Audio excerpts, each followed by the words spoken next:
തിരുവചനം തിരുവചനം. ഈശോമിശിഹായ്ക്ക് സ്തുതിയായിരിക്കട്ടെ. നമുക്കൊരു നിമിഷം പ്രാർത്ഥിക്കാം. പിതാവായ ദൈവമേ, ഞങ്ങളിന്ന് ശ്രവിക്കാൻ പോകുന്ന വചനങ്ങൾ ഞങ്ങളുടെ ജീവിതത്തിൽ വലിയൊരു വഴിത്തിരിവായി മാറാനായിട്ട്, ഞങ്ങളുടെ നിയോഗം ഞങ്ങൾക്ക് തിരിച്ചറിയാൻ വേണ്ടി ഉള്ള കൃപയ്ക്കായി നീ സഹായിക്കണമേ. പരിശുദ്ധ അമ്മേ, ദൈവമാതാവേ, ആ ഒരു കൃപ ഞങ്ങൾക്ക് വാങ്ങിച്ചു തരാൻ നിൻ്റെ പുത്രൻ വഴി പിതാവായ ദൈവത്തോട് നീ മാധ്യസ്ഥം പ്രാർത്ഥിക്കണമേ. നന്മ നിറഞ്ഞ മറിയമേ, സ്വസ്തി, കർത്താവ് നിന്നോടുകൂടെ സ്ത്രീകൾ നീ അനുഗ്രഹിക്കപ്പെട്ടുള്ളാവുന്നു. നിൻ്റെ ഉദരത്തിൻ ഫലമായി ഈശോ അനുഗ്രഹിക്കപ്പെട്ടവനാവുന്നു. പരിശുദ്ധ മറിയമേ, തമ്പുരാൻ്റെ അമ്മേ, പാപികളായ ഞങ്ങൾക്ക് വേണ്ടി ഇപ്പോഴും ഞങ്ങളുടെ മരണസമയത്തും തമ്പുരാൻ്റെ അപേക്ഷിച്ചുള്ളമേ. ആമേ. ജെറമിയയുടെ പുസ്തകം 1-ാം അധ്യായം അതിൻ്റെ 4-ാം വചനം മുതൽ ഇങ്ങനെ പറയുന്നു: കർത്താവ് എന്നോട് അരുൾ ചെയ്തു, മാതാവിൻ്റെ ഉദരത്തിൽ നിനക്ക് രൂപം നൽകുന്നതിന് മുമ്പേ ഞാൻ നിന്നെ അറിഞ്ഞു, ജനിക്കുന്നതിന് മുമ്പേ ഞാൻ നിന്നെ വിശുദ്ധീകരിച്ചു, ജനതകൾക്ക് പ്രവാചകനായി ഞാൻ നിന്നെ നിയോഗിച്ചു. അപ്പോൾ ഞാൻ പറഞ്ഞു, കർത്താവായ ദൈവമേ, ഞാൻ കേവലം ബാലനാണ്, സംസാരിക്കാൻ എനിക്ക് പാടവുമില്ല. കർത്താവ് എന്നോട് അരുൾ ചെയ്തു, നീ വെറും ബാലനാണെന്ന് പറയരുത്. ഞാൻ അയക്കുന്നിടത്തേക്ക് നീ പോകണം. ഞാൻ കൽപ്പിക്കുന്നതെന്തും സംസാരിക്കണം. നീ അവരെ ഭയപ്പെടേണ്ട. നിൻ്റെ രക്ഷയ്ക്ക് നിന്നോടുകൂടെ ഞാനുണ്ട്. കർത്താവാണിത് പറയുന്നത്. അനന്തരം കർത്താവ് കൈനീട്ടി എൻ്റെ അധരത്തിൽ സ്പർശിച്ചുകൊണ്ട് അരുൾ ചെയ്തു, ഇതാ എൻ്റെ വചനങ്ങൾ നിൻ്റെ നാവിൽ ഞാൻ നിക്ഷേപിച്ചിരിക്കുന്നു. എൻ്റെ വചനങ്ങൾ നിൻ്റെ നാവിൽ ഞാൻ നിക്ഷേപിച്ചിരിക്കുന്നു. പിഴുതെറിയാനും ഇടിച്ചു തകർക്കാനും നശിപ്പിക്കാനും തകിടം മറിക്കാനും പണിതുയർത്താനും നട്ടു വളർത്താനും വേണ്ടി ഇന്നിതാ ജനതകളുടെയും രാജ്യങ്ങളുടെയും മേൽ നിന്നെ ഞാൻ അവരോധിച്ചിരിക്കുന്നു. കർത്താവ് എന്നോട് ചോദിച്ചു, ജെറമിയ, നീ എന്ത് കാണുന്നു? ജാഗ്രത വൃക്ഷത്തിൻ്റെ ഒരു ശാഖ. ഞാൻ മറുപടി പറഞ്ഞു. അപ്പോൾ കർത്താവ് എന്നോട് അരുൾ ചെയ്തു, നീ കണ്ടത് ശരി തന്നെ. എൻ്റെ വചനം നിവർത്തിക്കാൻ ഞാൻ ജാഗ്രതയോടെ കാത്തിരിക്കുന്നു. എൻ്റെ വചനം നിവർത്തിക്കാൻ ഞാൻ ജാഗ്രതയോടെ കാത്തിരിക്കുന്നു. ഈ ബൈബിളിൽ ഈ കാണൽ വലിയൊരു അർത്ഥമാണ്. നിൻ്റെ അമ്മയുടെ ഉദരത്തിൽ ഉരുവാകുന്നതിന് മുമ്പേ ഞാൻ നിന്നെ കണ്ടു. ശരിക്കും ദൈവം നമ്മളെ കാണുന്നത് എൻ്റെ ഇപ്പോഴത്തെ കാഴ്ചയിലല്ല കാണുന്നത്. അറ്റ് എൻഡ് ഞാൻ എന്തായിരിക്കണം? ഗലീൽ കടക്കരയിൽ വല വീശിക്കൊണ്ടിരുന്ന മത്തായിയുടെ സുവിശേഷം 4-ാം അധ്യായം 18 മുതലുള്ള വാക്യങ്ങൾ നമ്മൾ കാണുന്നുണ്ട്. ഗലീൽ കടക്കരയിൽ വല വീശിക്കൊണ്ടിരുന്ന, വല നന്നാക്കിക്കൊണ്ടിരുന്ന പത്രോസിനെ ദൈവം കണ്ടു. വല നന്നാക്കിക്കൊണ്ടിരുന്ന, മീൻ പിടിച്ചുകൊണ്ടിരുന്ന ഒരു പത്രോസിനെ അല്ല ഈശോ അവിടെ കണ്ടത്. തനിക്ക് വേണ്ടി തലകീഴായി കുരിശിൽ മരിച്ചു കിടക്കുന്ന ഒരു പത്രോസിനെ വിളിച്ചത്. ഒരു ശിമയോനെ അല്ല അവിടെ കണ്ടത്. ആദ്യത്തെ മാർപ്പാപ്പയായ പത്രോസിനെ കണ്ട അവിടെ വിളിച്ചത്. അതുപോലെ തന്നെ കാണുന്നുണ്ട്, അന്ത്രയോസിനെ കണ്ടു, യോഹന്നാനെ കണ്ടു, യാക്കോബിനെ കണ്ടു. ഏലിയ പ്രവാചകൻ്റെ ജീവിത ചരിത്രം 1 രാജാക്കന്മാരുടെ പുസ്തകത്തിലൊക്കെ നമ്മൾ വായിക്കുമ്പോൾ ഏലിയ വയലിൻ്റെ സൈഡിലൂടെ നടന്നു പോകുമ്പോൾ വയലിൽ ഉഴുതിക്കൊണ്ടിരുന്ന എലീഷായെ കണ്ടു. വയലിൽ ഉഴുതിയ എലീഷയെ അല്ല ഏലിയ കണ്ടത്. താൻ അഗ്നിയുടെ രഥത്തിൽ സ്വർഗത്തിലേക്ക് വഹിക്കപ്പെടുമ്പോൾ ഇരട്ടിപ്പങ്ക് അഭിഷേകം വാങ്ങിച്ചെടുക്കുന്ന ഒരു തീഷ്ണമതിയായ ഒരു പ്രവാചകനായ എലീഷായെ കണ്ടുകൊണ്ടാണ് ഏലിയ കാണൽ. ഈ ഒരു കാണൽ നമ്മൾ എന്ത് കണ്ടാണ് വിളിച്ചിരിക്കുന്നത്? എന്ത് ചെയ്യാനാണ് വിളിച്ചിരിക്കുന്നത്? അതാണ് ജെറമിയയിൽ കർത്താവ് പറയുന്നത്. അതായത് ജാഗ്രത. എൻ്റെ വചനം നിറവേറ്റാനായിട്ട് ആ വചനം ഭയങ്കര ഇമ്പോർട്ടൻ്റ് ആണ്. കർത്താവിനോട് ചോദിച്ചു, ജെറമിയ, നീ എന്ത് കാണുന്നു? ജാഗ്രതാ വൃക്ഷത്തിൻ്റെ ഒരു ശാഖ. ജാഗ്രത, ശ്രദ്ധ, ജാഗ്രത അല്ലേ? ശ്രദ്ധ, അറ്റൻഷൻ എന്നൊക്കെ പറയും. ജാഗ്രതാ വൃക്ഷത്തിൻ്റെ ഒരു ശാഖ ഞാൻ കാണുന്നു. അപ്പോൾ കർത്താവ് പറഞ്ഞു, നീ കണ്ടത് ശരി തന്നെ. എൻ്റെ വചനം നിവർത്തിക്കാൻ ഞാൻ ജാഗ്രതയോടെ കാത്തു നിൽക്കുന്നു. എൻ്റെ വചനം നിവർത്തിക്കാൻ ഞാൻ ജാഗ്രതയോടെ കാത്തു നിൽക്കുന്നു. ജാഗ്രതയോടെ കാത്തു നിൽക്കുന്നു. കാരണം ഈ ഒരു ജാഗ്രതയോടെ കർത്താവ് നമ്മളെ നോക്കിക്കാണുകയാണ്. ഇപ്പം ഞാനൊക്കെ ഓർക്കുകയാണ്, എൻ്റെ ശരിക്കും ഞാൻ ഒരു അക്രൈസ്തവ സമുദായത്തിൽ നിന്ന് മാമോദിസ സ്വീകരിച്ച സഭയിൽ ചേർന്നൊരു വ്യക്തിയാണ്. അപ്പോൾ എനിക്ക് ഈ പേര് കിട്ടിയത് തന്നെ അത് വലിയൊരു മിറാക്കിളാണ്. എന്താ സംഭവം എന്ന് വെച്ച് കഴിഞ്ഞാൽ, ഞാൻ ഇതുപോലെ 2008 ഞാൻ എൻ്റെ ബിടെക് കഴിഞ്ഞിട്ട് ഡിവൈൻ ധ്യാന കേന്ദ്രത്തിൽ ഞാൻ എൻ്റെ ഫാദർ, മദർ, എൻ്റെ പെങ്ങൾ, ഞങ്ങൾ 4 പേരും കൂടി ഡിവൈൻ ധ്യാന കേന്ദ്രത്തിൽ ധ്യാനത്തിന് പോയി. അപ്പോൾ പപ്പ ഇങ്ങനെ സുഖമില്ലാതെ കിടക്കുകയാണ്, ആക്സിഡൻറ്റിൽ തളർന്ന് കിടക്കുകയാണ്. അപ്പോൾ അപ്പൻ്റെ ഒരു സൗഖ്യം ആഗ്രഹിച്ചാണ് ഞങ്ങൾ ഡിവൈൻ ധ്യാന കേന്ദ്രത്തിൽ ചെന്ന് ധ്യാനിക്കുന്നത്. അവിടെ ഇപ്പം ഒരു ആഴ്ച ധ്യാനം കൂടി കഴിഞ്ഞപ്പോൾ പപ്പ പറഞ്ഞു എനിക്ക് ഒരാഴ്ചയും കൂടി ധ്യാനം കൂടാൻ ആഗ്രഹമുണ്ട്. അങ്ങനെ ഞങ്ങൾ ഒരാഴ്ചയും കൂടി കണ്ടിന്യൂ ചെയ്തു. കണ്ടിന്യൂ ചെയ്ത സമയത്ത് ഞാൻ ഈ ആന്തരിക സൗഖ്യ ധ്യാനത്തിലേക്ക് കയറി. അപ്പം അവിടുത്തെ നോർമൽ റിട്രീറ്റ് കഴിഞ്ഞിട്ട് അടുത്ത ആഴ്ച നമ്മൾ ആന്തരിക സൗഖ്യ ധ്യാനത്തിൻ്റെ സെഷനിലേക്ക് കയറി. അങ്ങനെ ഒരു ദിവസം അവിടുത്തെ ഒരു ബുക്ക് സ്റ്റോളിൻ്റെ ഫ്രണ്ടിൽ നിന്നപ്പോൾ ഒരാൾ ഇങ്ങനെ വിളിക്കുന്നുണ്ട്, ജോർജ് ജോർജ് എന്ന്. ഞാൻ തിരിയുന്നില്ല. ഈ വിളി ഞാൻ കേൾക്കുന്നുണ്ട്, പക്ഷേ ഞാൻ ജോർജ് അല്ലല്ലോ, എൻ്റെ പേര് വേറെയാണ്.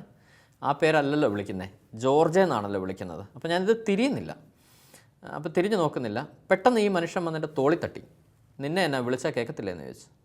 അപ്പോൾ ഞാൻ പെട്ടെന്ന് തിരിഞ്ഞു നോക്കിയപ്പോഴേ ഞാൻ കാണുന്നത് ഈ കംപ്ലീറ്റ് നര എന്ന് പറഞ്ഞാൽ ഒരു മുടി പോലും ബ്ലാക്കില്ല. അങ്ങനെ ഒരു നല്ലൊരു മുടിയൊക്കെ വളർത്തിയ ഒരാൾ, താടിയൊക്കെ ഉണ്ട്, ഒരു ജുബായും പാൻ്റൊക്കെ ഇട്ടിട്ടുണ്ട്. അപ്പം ഞാൻ വിചാരിച്ച ഒരു അച്ഛനായിരിക്കും. അപ്പം അന്ന് ഇങ്ങനെ ഒരു മറ്റ് സമുദായത്തിൽ നിന്ന് വന്നതുകൊണ്ട് നമുക്കിതിൻ്റെ ഒരു അത്രയും ഒരു എക്സ്ട്രീം സിസ്റ്റംസ് ഒന്നും നമുക്ക് അറിയത്തില്ല. അപ്പം ഞാൻ വിചാരിച്ചതൊരു വൈദികനായിരിക്കും എന്നൊക്കെ വിചാരിച്ചു. അപ്പം ഞാൻ പറഞ്ഞു, ഞാൻ ജോർജ് അല്ല, എൻ്റെ പേര് ഇന്നതാണ്, ഞാനിങ്ങനെ എൻ്റെ പപ്പയുടെ ഒരു സൗഖ്യം ആഗ്രഹിച്ചു വന്നതാണ്. അപ്പോൾ ആ വ്യക്തി ഒരു വെളിപാട് പോലെ ഇങ്ങനെ പറയുകയാണ്, നിങ്ങൾക്ക് 2010 നിങ്ങൾ മാമോദിസ സ്വീകരിക്കും. ഇത് 2008 പറയുന്നത്. എന്നിട്ട് നിൻ്റെ പേര്, നീ ഓപ്റ്റ് ചെയ്യാൻ പോകുന്ന പേര് ജോർജ് എന്നായിരിക്കും. നീ ജോർജ് എന്നാണ് അറിയപ്പെടേണ്ടത്. നിനക്കൊരു പെങ്ങളുണ്ട്, അവളുടെ പേര് അൽഫോൺസ എന്നാണ് അവൾ അറിയപ്പെടേണ്ടത്. നിനക്ക് നിൻ്റെ അപ്പൻ ജോസഫ് എന്ന് വിളിക്കപ്പെടണം, നിൻ്റെ അമ്മ റോസ്മേരി എന്ന് വിളിക്കപ്പെടണം. അവരെ എനിക്കൊന്ന് കാണണമെന്ന് പറഞ്ഞു. അത് കഴിഞ്ഞപ്പോൾ ഞാനിങ്ങനെ വണ്ടറടിച്ച് നിൽക്കുക. അന്നിങ്ങനെ നമുക്കൊരു എക്സാക്റ്റ് മാമോദിസ സ്വീകരിക്കണമെന്നോ അങ്ങനെ ഒരു പ്ലാനിലോട്ടൊന്നും നമ്മൾ എത്തിയിട്ടില്ല. കാരണം വിശ്വാസമുണ്ട്, യേശുവിൽ പ്രത്യാശ അർപ്പിച്ച് നമ്മൾ പ്രാർത്ഥിക്കുന്നുണ്ട്.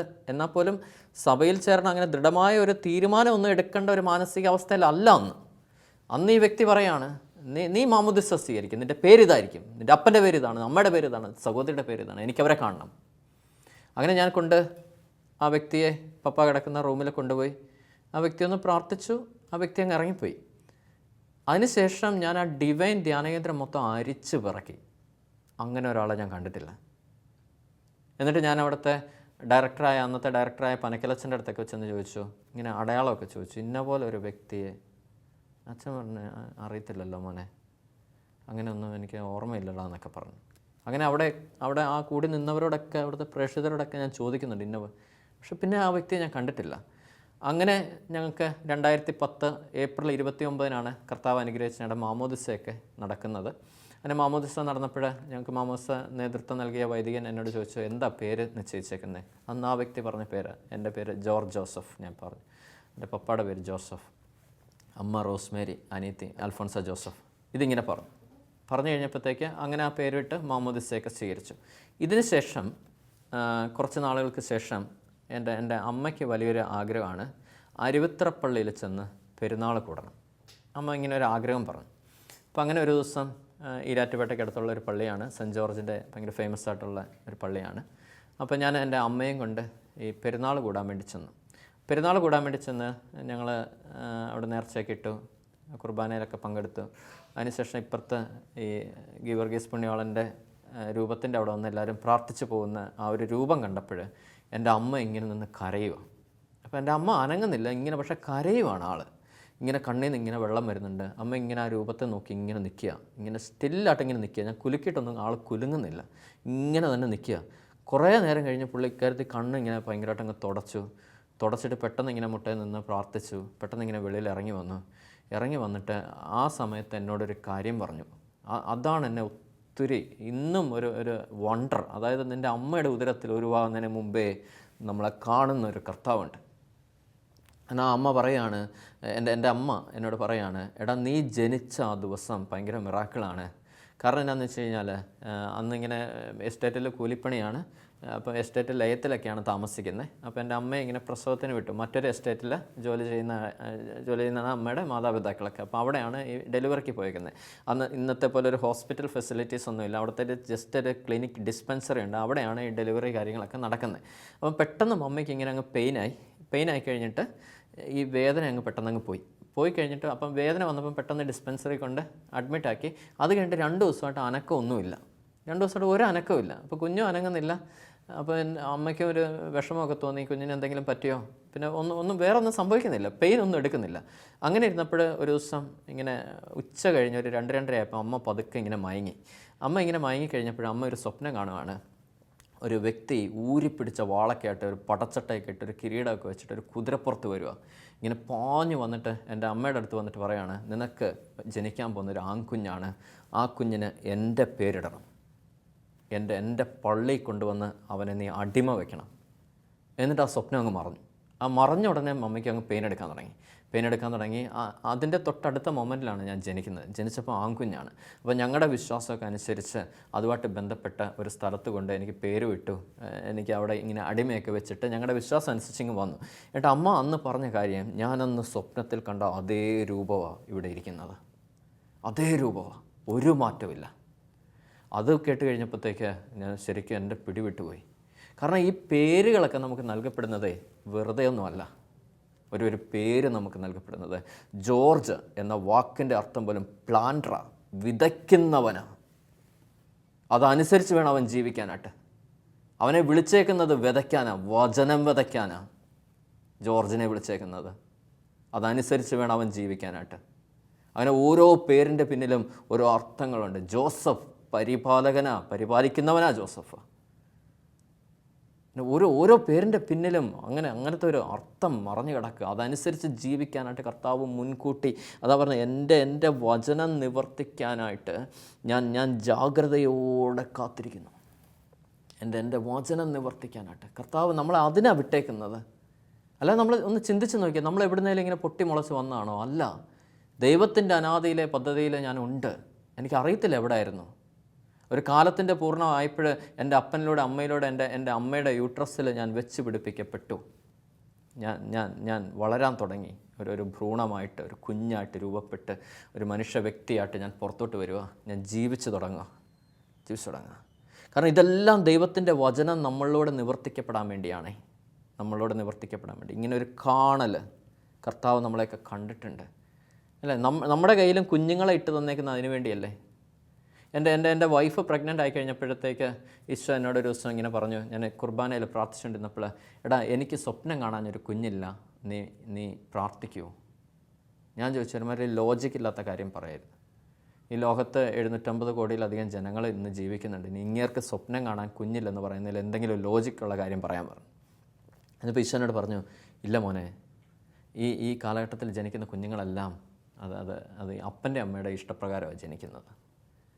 അവരുടെ ഇഷ്ടത്തിന് അവർ വളർത്തുന്നത്. നീ വയറ്റി വെച്ച് തന്നെ അറിയുക, നീ ജനിപ്പിക്കണോ വേണ്ടയോ, ആണാണോ പെണ്ണാണോ. നീ കല്യാണം കഴിക്കുമ്പോൾ തന്നെ തീരുമാനിക്കുക, ഇത്ര വർഷം കഴിഞ്ഞിട്ട് മതി കുഞ്ഞുങ്ങൾ. നീ കരിയറാണ് ഇമ്പോർട്ടൻറ്റ്, അല്ലെങ്കിൽ ജോലിയാണ് ഇമ്പോർട്ടൻറ്റ്. എന്നിട്ട് ഈ ജോലിക്ക് വേണ്ടി ഈ സംഭവങ്ങളൊക്കെ മാറ്റിവെക്കുക, അല്ലെങ്കിൽ കരിയറിന് വേണ്ടി ഈ സംഭവങ്ങളൊക്കെ മാറ്റിവെക്കുക. പിന്നെ ഉണ്ടാവണമെന്നില്ലല്ലോ. കാരണം എത്രയോ വ്യക്തികളാണെന്നറിയോ ഒരു കുഞ്ഞിക്കാല് കാണാൻ വേണ്ടി കൊതിക്കുന്നത്. കല്യാണം കഴിഞ്ഞിട്ട് 15 വർഷം 20 വർഷമൊക്കെ കഴിഞ്ഞാൽ എത്രയോ ദമ്പതിമാരാണെന്നറിയോ കരഞ്ഞൊന്ന് കേഴുന്നത്. എനിക്കൊക്കെ അവരെ ഫേസ് ചെയ്യാൻ പോലും പേടിയാണ്. എന്തിനാണെന്നറിയാമോ? നമ്മുടെ കുഞ്ഞുങ്ങളെയും കൊണ്ട് പോകുമ്പോഴത്തേക്ക് അവരുടെ മനസ്സ് വേദനിക്കത്തില്ലേ? നമ്മുടെ കുഞ്ഞുങ്ങൾ തുള്ളിച്ചാടി നടക്കുന്ന കാണുമ്പോൾ ആ ഹൃദയം വിങ്ങത്തില്ലേ? ഒന്ന് ചിന്തിച്ച് നോക്കിയേ. മക്കളില്ലാത്തവരുടെ വേദന മക്കളില്ലാത്തവർക്കൊക്കെ അറിയത്തുള്ളൂ. ആരാ മനസ്സിലാക്കുന്നത് ഇതൊക്കെ? ഒരു ദിവസം എന്നോട് ഈശോ പറയുകയാണ്, എൻ്റെ മോനെ, ഇവിടെ ഞാനൊരു ഇടവകയിൽ ഇങ്ങനെ കുർബാന കൊടുക്കേണ്ടിരുന്നപ്പോൾ ഇവിടെ മക്കളില്ലാതെ മരിച്ച ദമ്പതികളുടെ ആത്മാക്കൾ ശുദ്ധീകരണ സ്ഥലത്ത് കിടപ്പുണ്ട്, നീ പ്രാർത്ഥിക്കണം. ഞാൻ കരഞ്ഞുപോയി. കാരണം എന്ന് പറഞ്ഞാൽ ഇപ്പം എൻ്റെ അപ്പനും അമ്മയും മരിച്ചു കഴിഞ്ഞാൽ ഞാനുണ്ട് പ്രാർത്ഥിക്കാനായിട്ട് അവർക്ക്. ഇനി ഞാൻ മരിച്ചു കഴിഞ്ഞാൽ എൻ്റെ പിള്ളേർ എനിക്ക് വേണ്ടി പ്രാർത്ഥിക്കും. 3 പിള്ളേരുണ്ടേ, പിള്ളേരില്ലാത്തൊരു അവസ്ഥയോ? ആരാ ഇവർക്ക് വേണ്ടി പ്രാർത്ഥിക്കാനുള്ളത്? സഹോദരങ്ങൾ ഓർക്കും ഇവരെ. അവർക്ക് അവരുടെ ജീവിതമൊക്കെ ആയിട്ടങ്ങ് പോകും. ആ മരിച്ച അന്ന് വേണമെങ്കിൽ ഒരു കുർബാനയൊക്കെ ചൊല്ലിപ്പിക്കും. ഒരു 7-ൻ്റെ അന്നൊരു കുർബാന ചൊല്ലിപ്പിക്കാൻ പോലും ചിലപ്പോൾ ഓർത്തൊന്നും വരില്ല. പിന്നെയല്ലേ ഇനി ആണ്ടുവട്ടത്തിൽ പ്രാർത്ഥിക്കാനായിട്ട്. അങ്ങനെയൊക്കെ വിഷമം അനുഭവിക്കുന്നവരുണ്ടേ. കാരണം ഒരു കുഞ്ഞിനെയൊക്കെ കർത്താവ് തരുന്നത് ഈ അനാദിയിലെ പദ്ധതിയുടെ പൂർത്തീകരണം. നിനക്ക് വേണേൽ ആ പദ്ധതി തല്ലിത്തുടച്ച് കളയാം, നിനക്ക് വേണേൽ അത് പദ്ധതി നടപ്പാക്കാതിരിക്കാം. അതൊക്കെ നിൻ്റെ കാര്യമാണ്, നിൻ്റെ ഫ്രീഡം ആണല്ലോ അതിനകത്ത്. കർത്താവ് ഒന്നും ഇടപെടത്തില്ലല്ലോ ആ കാര്യത്തിൽ. പക്ഷെ തള്ളി തെളിപ്പിച്ച് കളയരുതേ. ഈശോനോട് പറഞ്ഞു, എൻ്റെ കുഞ്ഞെ നീ അങ്ങനെ ആവരുത്. കാരണം എനിക്ക് കുഞ്ഞുങ്ങളെ തരാത്ത കൊണ്ടാണ് എനിക്ക് സംരക്ഷിക്കാൻ പോലും പറ്റാത്തത്. എനിക്ക് തന്നാലേ എനിക്ക് നോക്കാൻ പറ്റത്തുള്ളൂ. ഞാൻ വലിഞ്ഞു കയറി വന്നൊന്നും ചെയ്യത്തില്ല. എനിക്ക് തന്നാൽ ഞാൻ നോക്കും. നീ എനിക്കൊന്ന് തരാവോ, എനിക്കൊന്ന് സ്വപ്നം കാണാൻ വേണ്ടി. കർത്താവിൻ്റെ കണ്ണൊക്കെ നിറയുന്നുണ്ടായിരുന്നു അത് പറയുമ്പോൾ. ഞാൻ എന്നിട്ട് എൻ്റെ വൈഫിനോട് ഒന്ന് പറഞ്ഞ്, എൻ്റെ മോളെ, കർത്താവ് ഇങ്ങനെയാണ് പറയണേ, അതുകൊണ്ട് നമുക്ക് ജനിക്കാൻ വന്നു ഇവനെ, അന്നേ എൻ്റെ വായിലെന്തോ ഇവനേന്ന് വന്നു, ഇവനെ നമുക്ക് ഈശോയ്ക്ക് സ്വപ്നം കാണാൻ കൊടുത്താൽ മതി. അന്ന് തൊട്ട് ഞങ്ങൾ വയറ്റിൽ കൈവച്ച് പ്രാർത്ഥിക്കുന്ന ഒരേ പ്രാർത്ഥന ഇതായിരുന്നു, കർത്താവ് ഈ കുഞ്ഞിനെ നിനക്ക് സ്വപ്നം കാണാൻ വേണ്ടി ഞങ്ങൾ തരുക. അവനിന്ന് മിടുക്കനായി, ഇന്ന് 6 വയസ്സായി. എൻ്റെ തീപ്പൊരി സാധനമാണ് അത്. കാരണം അവന് ഈശോയുടെ കുഞ്ഞാട്ടാവും വളരുന്നത്. കാരണം ഈശോയ്ക്ക് സമർപ്പിക്കപ്പെട്ടതാണേ. കാരണം അതുകൊണ്ട് അവന് ഒരു കുറവും വരുത്താനായിട്ട് കർത്താവ് സമ്മതിക്കത്തില്ല. നമ്മൾ നോക്കിയാലല്ലേ കുറവുള്ളത്. കാരണം നമുക്ക് കുറവുണ്ടല്ലോ, ആ കുറവ് വെച്ചിട്ടാണല്ലോ നമ്മൾ വളർത്തുന്നത്. അപ്പോൾ കുഞ്ഞുങ്ങൾക്കും കുറവുണ്ടാവും. പക്ഷേ ഈശോ വളർത്തിയാലോ, ഈശോയ്ക്ക് കുറവില്ലാത്തതുകൊണ്ട് നമ്മുടെ കുഞ്ഞുങ്ങൾക്കും കുറവുണ്ടാവില്ല. നമ്മുടെ കുഞ്ഞുങ്ങളെക്കുറിച്ച് കർത്താവിൻ്റെ പദ്ധതിയുണ്ട്. ഇത് നമ്മുടേതാണെന്ന് നമുക്ക് പറയാൻ എന്താ അവകാശം? നമ്മളിലൂടെ വന്നെന്നേ ഉള്ളത്, നമ്മുടെ അല്ല, നമ്മളെ പരമേൽപ്പിച്ചിരിക്കുക. ഒരു കാവൽക്കാരായിട്ട് നമ്മുടെ കയ്യിലേക്ക് വെച്ച് തന്നിരിക്കുക ഓരോ കുഞ്ഞുങ്ങളെ.